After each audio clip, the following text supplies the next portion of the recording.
So, I want to talk about how some people can have complete control over someone else through the use of manipulation. And this can definitely happen in young dating couples at college. So, several years ago, I was investigating a Title IX case between a softball player and a baseball player. They met in August, and by October, they had been dating for a couple of months, and he had complete control over this young lady. He had rules for her. She could only go to class and to softball practice, and she was expected to stay in his dorm room any other time. Even when he was out of town at away games, that was what he expected of her. She didn't spend time with her team on the weekends. She didn't eat her meals with her team in the dining hall. She didn't study with them in the library. All of her time was devoted to him.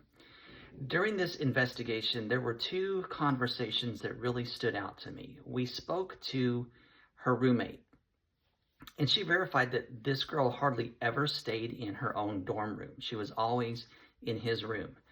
But one day she had come down to her dorm room and she was getting some of her items and she was in a hurry. And the roommate asked her, "What are you doing?" And she said, "I have to be back in his room in 5 minutes." Another conversation was with the baseball player's coach.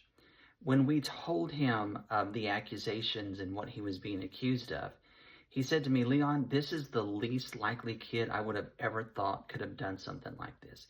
He said, "Out of all my players, this is the last one I would have imagined that could have done something like this." So it's important to talk to our kids when they go to college and talk to them about the relationships that they are in. Very quickly, a very confident person could be manipulated and their whole life can be controlled. Sometimes the manipulators are masters at what they do. Deep inside, they may have insecurities, but somehow they figure out how to be master manipulators.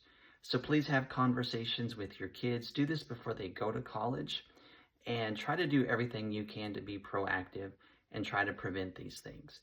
If you find this helpful, I hope that you will share so that others can be aware.